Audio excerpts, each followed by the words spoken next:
तो प्यारे बच्चों, कैसे हैं आप लोग। आशा करता हूं कि आप लोग बेहद अच्छे होंगे।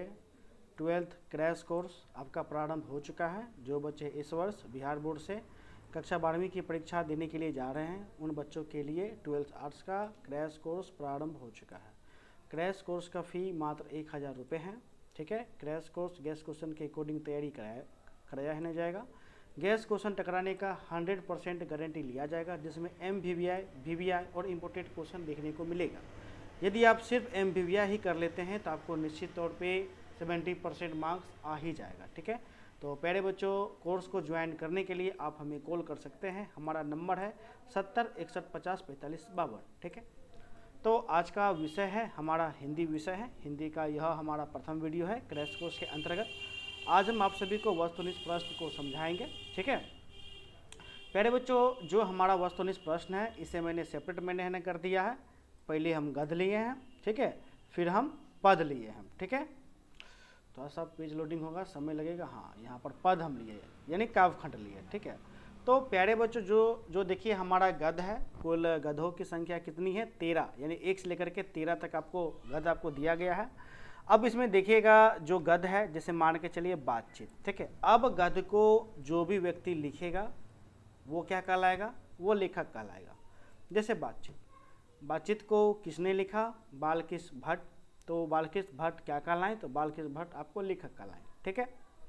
अब जो भी गद्य होता है, उन गद्य का विधाएं होती है, यानी विधाएं होती है।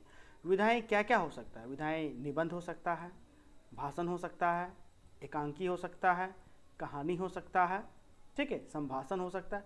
इस प्रकार का उनका जो विधाएं आपको होता है। ठीक है। तो मैंने क्या किया है, अब वस्तुनिष्ठ प्रश्न तो बहुत ही ज़्यादा बनता है, लेकिन मैंने इस प्रकार से फॉर्मेट बनाया है जिससे आप बड़े ही आसानी से ऑब्जेक्टिव टाइप क्वेश्चन जो है आसानी से बहुत ज़्यादा एक ही बार में याद कर सकेंगे। ठीक है। यदि हम गद्य की बात करें तो देखिए, गद्य में कुल गधों की संख्या कितना? 1 से लेकर के 13 गद्य हुआ। तो पहला आपका ऑब्जेक्टिव बन गया कि बातचीत के लेखक कौन है? बालकृष्ण भट्ट, पहला ऑब्जेक्टिव। दूसरा ऑब्जेक्टिव, उसने कहा था का लेखक चंद्रधर शर्मा गुल्लेरी। ठीक है। तीसरा, संपूर्ण क्रांति के लेखक जयप्रकाश नारायण जी है। इसी प्रकार 1 से लेकर के 13 तक, यानी 13 का 13 ऑब्जेक्टिव आपका 13 का 13 ऑब्जेक्टिव है ना, बन गया। ठीक है। इसको तो समझने में कोई दिक्कत नहीं हुए। फिर देखिए, इसी में मैंने क्या किया, इसी में आपको प्रश्न आता है कि इनकी विधाएं पूछा जाता है। जैसे बातचीत का विधाएं क्या है, यानी कि बातचीत क्या है, आपको ऑप्शन में दिया जाएगा निबंध है, कहानी है, भाषण है, या इनमें से कोई नहीं। तो उत्तर क्या हो जाएगा? बातचीत जो है, बातचीत वो क्या है? वो निबंध है। बातचीत क्या है? निबंध है। ठीक है। उसने कहा था, उसने कहा था, ये क्या है? तो इनकी विधाएं, यानी इस गद्य का विधाएं क्या है? तो कहानी। उसने कहा था क्या है? कहानी है। इसी प्रकार संपूर्ण क्रांति क्या है? तो प्यारे बच्चों आपका भाषण है। ठीक है।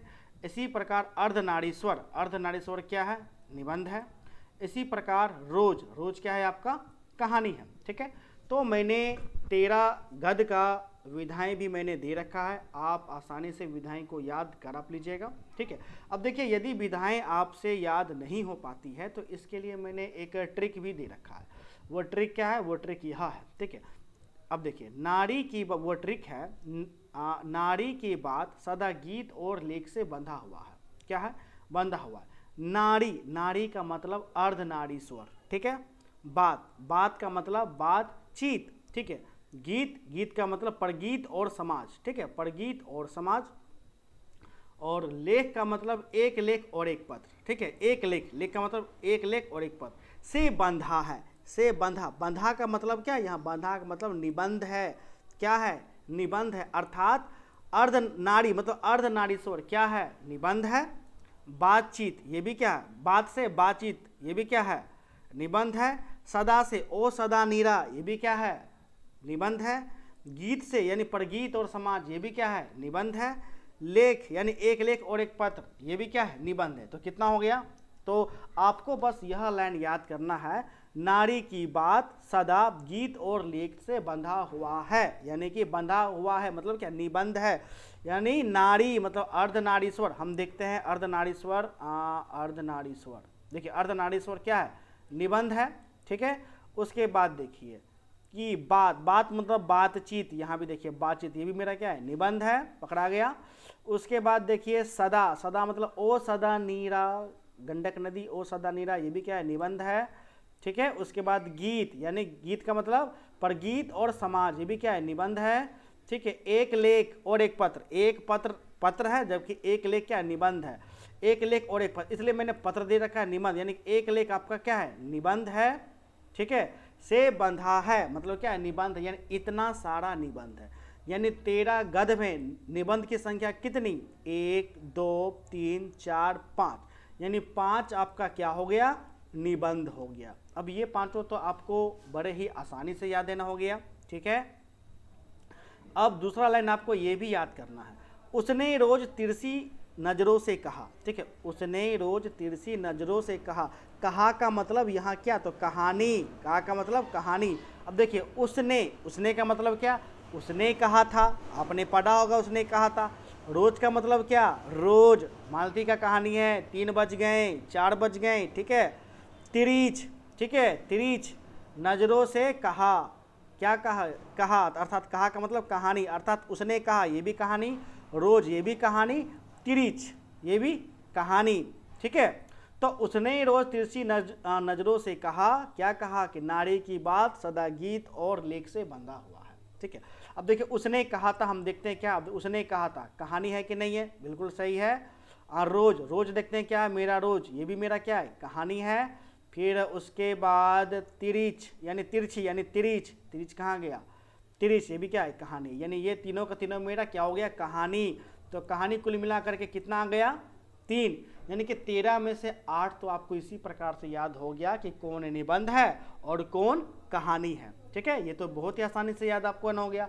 उसके बाद देखिए जो आपका बचा गया, अब क्या बच गया, संपूर्ण क्रांति। अब संपूर्ण क्रांति भाषण है, जो कि जयप्रकाश नारायण जी ने गांधी के मैदान में दिया था, इसलिए भाषण हो गया एक, ये तो आसानी से याद हो गया, 9 हो गया। उसके बाद देखिए जूठन, जूठन क्या है, आत्मकथा है, लेखक अपने बारे में बताए हैं, अपने बारे में लिखे हैं, इसलिए ये क्या हो जाएगा, आत्मकथा, ये भी आसानी से इससे याद हो गया, 11 हो गया। अब देखिए हंसते हुए मेरा अकेलापन, अब अकेले अकेले कोई लोग लिखेगा, क्या लिखेगा, डायरी है ना लिखेगा, तो ये क्या हो जाएगा, ये भी आपका डायरी हो जाएगा। तो देखिए बेहद आसानी से आपको सारा याद हो गया। एक और बच जाता जो कि एकांकी है, यानी सिपाही के माँ, ये क्या है, ये आपको एकांकी है, ठीक है। और एक शिक्षा, ये आपका क्या है, संभाषण है, ठीक है। तो इसको आपको क्या करना है कि जितने भी बातचीत है, जितने भी गद्य हैं, उनका क्या क्या विधाएं हैं, उसको आपको अच्छे से याद कर लेना है, ठीक है।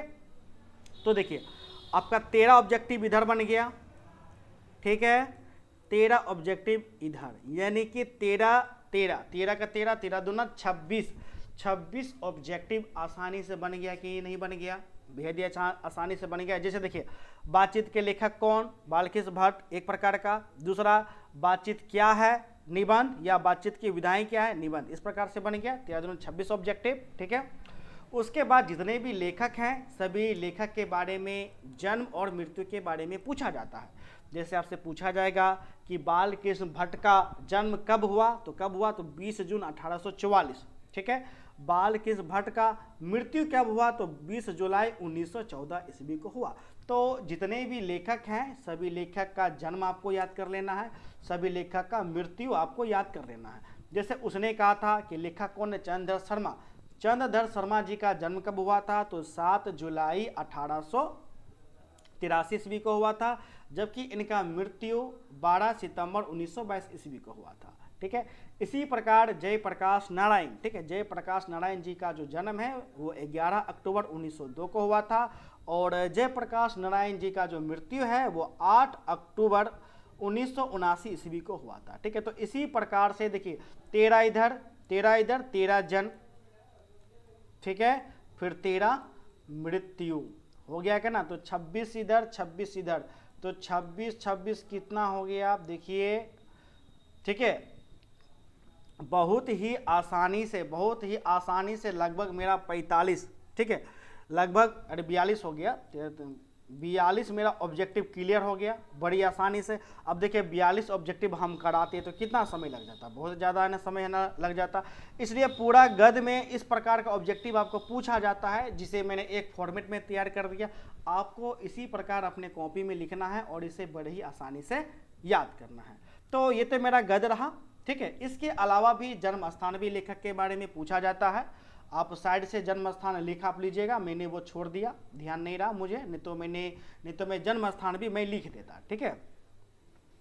इसी प्रकार काव्यखंड के अंतर्गत भी आएगा, जैसे करबक, ठीक है, पहला जो पद है करबक, ठीक है। अब करबक के काव्यखंड यानी पद को जो भी लिखेगा वे क्या कहलाएंगे, वे कवि आपको कहलाएंगे।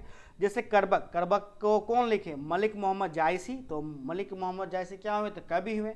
तो करबक के कवि कौन, मलिक मोहम्मद जायसी, ठीक है। इसी प्रकार पद, प्रथम पद का कवि कौन, सूरदास, दूसरा पद का कवि कौन, तो तुलसीदास। इसी प्रकार छप्पे का कवि क्या हो जाएगा, तो छप्पे का आपका नामादास सेन हो जाएगा, कवित का भूषण हो जाएगा, तुमुल कोलाहल कला में जयशंकर प्रसाद हो जाएंगे, ठीक है। तो देखिए यहाँ भी आपका फिर से 13, ठीक है, 13 आपका है ना आ गया। 13 पहले तो 42 तो उधर था, फिर 13 ऑब्जेक्टिव आपका बन गया। जैसे करबक के कवि कौन है, तो मलिक मोहम्मद जायसी, ऑब्जेक्टिव ये भी बन गया। अब आपको ये भी तो पूछेगा, फिर से 13 ऑब्जेक्टिव इधर मेरा बनेगा कि मलिक मोहम्मद जायसी जी का जन्म कब हुआ, तो अनुमानतः 1492 ईस्वी में हुआ, ठीक है।